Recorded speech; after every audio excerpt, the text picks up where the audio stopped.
Écoute à toi. Eh ben ça y est les amis, on y est. Épisode 1 d'Introverti épanoui. Je suis assez, stressée. Je sais pas si c'est le mot. En tous les cas, c'est un mélange d'excitation et de peur. Donc ouais, peut-être que stressée c'est le bon mot finalement. J'ai peur de pas avancer correctement avec mes roues carrées. Si vous avez écouté l'épisode 0, vous savez très bien de quoi je parle. Mais je me lance quand même. J'ai pas tellement envie de faire trop de montage. Donc par avant, je m'excuse si parfois je bafouille ou si je ne dis pas les bons mots au bon moment. Je vais essayer de me corriger au fil du temps. Pourquoi est-ce que je veux pas faire trop de montage ? Simplement parce que je veux garder la fluidité de ce que je dis et pas faire en mode robot et que ça se sente trop, que j'ai coupé dans tous les sens. Donc non. Donc tant pis s'il y a des imperfections. Voilà, on va faire avec pour l'épisode 1 et je tâcherai de faire mieux pour l'épisode 2. Avant d'entrer dans le vif du sujet, en fait, j'ai envie aussi de vous expliquer comment je vais procéder aujourd'hui et peut-être aussi sur l'épisode d'après. J'ai envie d'expérimenter 2 méthodes différentes de faire du podcasting, c'est-à-dire que là, aujourd'hui, je suis sans notes, je suis qu'avec mon micro et mon ordinateur et ma connaissance, mes connaissances sur le sujet de l'introversion. Et j'ai envie de partir comme ça, voir un petit peu où ça me mène, voir si ça me plaît, si je suis à l'aise. Et la fois prochaine, je testerai une autre méthode qui s'appelle architecte, c'est-à-dire que je vais tout construire, avoir une grande thématique générale avec des sous-titres, des sous-paragraphes et voir un petit peu là où je suis plus à l'aise, là où c'est le plus fluide pour moi, là où je prends plus de plaisir. Et puis après, je ferai mon choix. Et puis naturellement, si vous avez envie de me donner votre avis, n'hésitez pas en commentaire ou alors retrouvez-moi sur Instagram, on peut en parler aussi. Mais en tous les cas, voilà, j'ai envie de tester avant de me décider sur la méthode la plus confortable pour moi. Et donc aujourd'hui, je vais commencer avec la méthode jardinier. Donc pas de notes devant moi, juste mon cerveau et mes bugs. Donc voilà, donc c'est parti pour l'épisode du jour. On va parler introversion. Voilà, on va essayer de poser la définition. Qu'est-ce que l'introversion ? D'ailleurs, toi qui m'écoutes là, tu es quoi ? Tu es plutôt de la team introversion, team extraversion, team ambiversion ? Ouais, peut-être que tu te poses des questions et que tu sais pas trop. Écoute, je vais essayer de t'aider en répondant déjà à une simple question. Qu'est-ce que l'introversion ? Alors l'introversion, comme l'extraversion ou l'ambiversion, c'est juste un mode de fonctionnement. Voilà, ni plus ni moins, ça ne dit rien de d'autre. Ce n'est ni bien ni mal. Voilà, c'est pas parce qu'on est introverti que c'est mal ou que c'est bien. Tout comme l'extraversion, c'est ni bien ni mal. Même si effectivement l'extraversion, c'est un petit peu plus mise en avant dans notre société, parce que vraiment, les gens extravertis ont plus de facilité à naviguer dans le monde actuel. Mais en tous les cas, ça ne dit rien sur la valeur de la personne. Voilà, ça déjà, je voulais déjà le préciser. Alors concrètement, qu'est-ce que ça donne d'être introverti ? Les introvertis, en fait, ce sont des gens qui ont besoin de se ressourcer en étant seuls, en étant en introspection. C'est-à-dire que, par exemple, après une semaine de travail, l'introverti, lui, va préférer rester cool chez lui, devant une série ou à lire un bouquin, en tous les cas, d'être cool chez lui sans avoir trop d'interaction sociale. Alors que l'extraverti, lui, après la même semaine de travail, pour se détendre, lui va préférer au contraire sortir, voir du monde, pouvoir parler de ce qu'il a vécu dans la semaine. Il a besoin d'extérioriser. Voilà. Donc voilà, c'est la grande différence entre l'introverti et l'extraverti. En fait, c'est juste ça, ni plus ni moins. C'est simplement une manière de se reposer, de recharger ses batteries qui est différente. Et l'ambiversion, ce sont des gens à mi-chemin, c'est-à-dire qu'ils sont capables d'apprécier d'être seuls, d'avoir besoin de solitude pour se ressourcer. Et à d'autres moments, ils ont besoin d'interaction, de voir du monde et voilà, d'être en interaction sociale. Bon, alors si c'est juste une question de fonctionnement, si c'est que ça, alors pourquoi est-ce que ça te dérange que l'on soit introverti ou extraverti ou ambiverti ? Enfin, franchement, je pense que d'être extraverti, ça pose pas trop de soucis. Je pense que c'est surtout l'introversion qui peut peut-être poser problème au vu de la société, puisqu'effectivement, l'introversion, puisqu'on a besoin d'énormément de solitude et qu'on n'est pas à la recherche d'interaction coûte que coûte, Sur le plan professionnel, par exemple, avec les collègues, effectivement, ça peut poser problème. Par exemple, si le midi, au lieu d'aller avec les gens manger au réfectoire ou d'aller manger un sandwich au bord de l'eau ensemble et discuter et refaire le monde, effectivement, nous, les introvertis, ben, ça, on pourrait le faire de manière épisodique, mais ça va pas être notre quotidien. Parce que le midi, par exemple, si on est dans une entreprise, on a besoin d'avoir notre petit temps à nous et donc on va préférer s'isoler, partir de notre côté.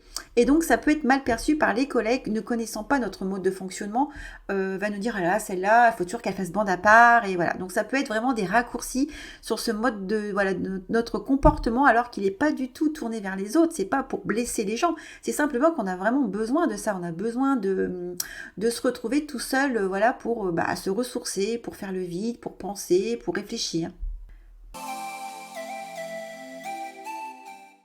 Ce qu'il y a aussi d'embêtant, c'est tous les raccourcis que l'on fait effectivement en disant de lui que c'est une personne rabat-joise, que c'est une personne trop solitaire, que c'est quelqu'un qui est un peu vieux jeu, un peu taciturne aussi, timide. Donc tout ça, ce sont vraiment des raccourcis puisqu'on ne connaît pas l'introversion. Du coup, le fait de s'isoler comme ça semble pas naturel. On n'arrive pas à comprendre quand on est extraverti peut-être que effectivement vivre dans sa bulle soit quelque chose de nécessaire pour son bien-être. Voilà. Donc c'est la méconnaissance, je pense surtout, qui est dommageable pour les introvertis, peut-être provoquer un malaise chez l'introverti de se sentir inadapté au monde autour de lui et de voir peut-être essayer de jouer le jeu des extravertis en se forçant effectivement à rentrer dans la danse et à essayer de copier un peu la manière de se comporter des extravertis. Pour ne rien vous cacher, moi je l'ai vécu ça. J'ai longtemps joué à l'extraverti dans le milieu du travail parce que j'ai eu des postes à responsabilité dans le milieu commercial. Je ne pouvais pas m'exprimer pleinement en tant qu'introvertie. Je devais animer des réunions, je devais sociabiliser énormément, faire le lien entre les uns et les autres. Je devais aller au devant des clients, anticiper leurs questions. Alors poser des questions, moi ça me pose pas de problème, j'aime beaucoup ça. Je ne suis pas timide, donc du coup ça c'est pas quelque chose qui me dérange. Mais ce qui me dérangeait plutôt, c'était la fréquence, parce qu'effectivement c'était non-stop, toujours sollicité. Alors, je vous parle de ça, c'est pas très vieux en fait, c'est vraiment pas très vieux cette époque-là. Et en fait, j'avais vraiment une méconnaissance de mon fonctionnement. Pour moi, j'étais une extravertie parce que je jouais le jeu en fait. J'acceptais toutes les sollicitations, je n'osais pas dire non. Alors ça, après, il y a aussi un problème d'estime de soi et de confiance en soi. Effectivement, de ne pas poser ses limites et de pas savoir dire non, ça n'a rien à voir forcément avec l'introversion, mais effectivement moi je cumulais. Je ne savais pas que j'étais introvertie et en plus de ça j'avais un gros manque de confiance en moi, donc forcément je n'arrivais pas à poser mes limites et donc du coup je me forçais à accepter les invitations à droite, à gauche, de ne pas savoir dire non à mes supérieurs hiérarchiques et donc d'accepter de me retrouver dans des situations très épuisantes où effectivement j'aurais pu tomber en burn-out. Alors non, fort heureusement, je n'ai pas eu de burn-out, mais par contre, je me suis posé énormément de questions sur ma manière d'être, sur mon fonctionnement. Je me trouvais vraiment très atypique et même que je me collais moi-même une étiquette sur le front de sauvage parce que je voyais bien que je n'étais pas à la recherche d'interactions après le travail par exemple ou si je pouvais même éviter me carapater avant qu'on me demande « Hey Katia, tu viens boire un verre après le boulot ?» ou « Viens, tiens, ce week-end tu fais quoi ?» C'est vrai que si je pouvais éviter ce genre de questions, c'était avec grande joie que je les évitais. Alors que les personnes qui me posaient des questions, ce sont des gens adorables. Ce ne sont pas des gens que je n'aimais pas, ce sont des gens avec qui je prenais plaisir d'échanger. Mais effectivement, je m'interrogeais beaucoup sur ce comportement-là sans vraiment comprendre pourquoi je ressentais ça en fait. Ensuite, un autre point que j'aimerais aussi soulever ici, c'est la timidité. C'est vrai que la timidité est souvent associée à l'introversion, tout comme l'hypersensibilité. Effectivement, quand on lit les études sur le sujet, on s'aperçoit qu'il y a une grande majorité d'introvertis hypersensibles. Mais c'est pas non plus une généralité, hein. C'est comme pour la timidité, il y a aussi des introvertis timides, mais ce n'est pas du tac au tac en fait. Voilà, c'est pas parce qu'on est introverti qu'on est timide. J'en suis un parfait exemple. Moi, je suis pas du tout timide et d'ailleurs, ça crée souvent la confusion quand, oui, j'annonce aux gens que je suis introvertie. Il y a toujours un moment de flottement parce que,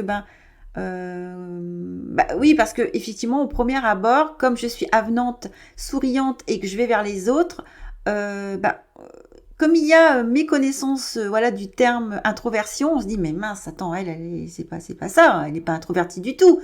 Elle va vers les autres, elle rigole, elle est joyeuse, elle est dynamique. Oui, parce que dans l'imaginaire, on s'imagine un introverti tout renfrogné dans sa tanière, alors que non, pas du tout, quoi. Donc, d'ailleurs, en parlant de timidité, j'aimerais aussi apporter une précision. C'est-à-dire que la timidité, ça se travaille. C'est-à-dire que c'est quelque chose, c'est un comportement que l'on peut travailler en coaching et aussi en hypnose. D'ailleurs, j'ai eu l'occasion en hypnose d'accompagner une cliente sur cette thématique-là, qui a donné d'excellents résultats. Et donc, ça montre bien qu'effectivement, ce n'est pas un fonctionnement, la timidité, que on a un pouvoir d'action dessus. Alors que l'introversion, on n'a pas de pouvoir dessus. Voilà, on est comme ça. Et d'ailleurs, c'est contre nature de jouer à autre chose que ce que l'on est. C'est-à-dire que quand on est extraverti, on ne va pas se forcer à devenir une introvertie. Donc, les introvertis, c'est la même chose. En étant introverti, on ne va pas jouer à l'extraverti pour faire plaisir. Même si, malheureusement, comme je l'ai expliqué un petit peu plus haut, c'est très fréquent qu'un introverti joue à l'extraverti, parce que c'est ce qu'on lui demande parfois dans le milieu du travail. Et que pour coller au job, pour coller à la demande, par peur de perdre son travail, effectivement, l'introverti va jouer le jeu. Bon, dis donc, tu sais quoi? Je crois qu'on arrive à la fin de l'épisode du jour. Ben oui, on y est arrivé ensemble. Finalement, ça a été. Hein, je pense que j'ai balayé tout ce que j'avais envie de dire aujourd'hui sur ma définition de l'introversion. En tous les cas, j'ai pas voulu insulter ton intelligence. Je me suis pas pris pour Wikipédia ni pour Google. Je suis complètement consciente que tu es capable d'avoir tout un tas d'informations sur le sujet. Que je t'ai pas fait l'histoire dans l'histoire. Donc, écoute, j'espère en tous les cas que ça t'a apporté un petit quelque chose, un petit plus. En tous les cas, j'avais besoin, moi, de poser les bases de ce mot pour pouvoir avancer dans ce podcast. Et puis, on y reviendra au fil du temps avec ma connaissance sur le sujet. Je pense que je vais continuer de grandir sur le sujet. Étant moi-même introvertie, fatalement, je fais des expériences au quotidien avec ma particularité, ma singularité, comme j'aime bien le dire. Et puis j'espère en tous les cas, si toi tu es introverti, tu arrives néanmoins à naviguer dans ce monde d'extraverti. Et puis sache que tu n'es pas seul et que c'est complètement normal d'être comme tu es. Ne cherche pas à changer. Il faut simplement l'accepter et puis il y a peut-être tout un tas de choses à faire autour plutôt que d'essayer de combattre l'introversion. D'ailleurs, combattre, c'est pas le bon mot, hein. Il n'y a rien à combattre, on part pas en guerre. L'introversion, c'est cool, il faut simplement peut-être travailler tout autour de l'introversion, c'est-à-dire ta confiance en toi, ton estime, ton amour de toi, travailler sur tes valeurs, une meilleure connaissance qui est important pour toi, ça t'aidera à poser tes limites. Enfin, il y a tout un tas de choses à faire, il y a aussi l'hypnose, la PNL, enfin, il y a plein d'outils que l'on peut utiliser pour t'accompagner sur l'introversion. Si tu as des difficultés avec ça, tu peux me contacter, je serai ravie de pouvoir t'aider et t'accompagner. Je pense que j'ai terminé avec cet épisode.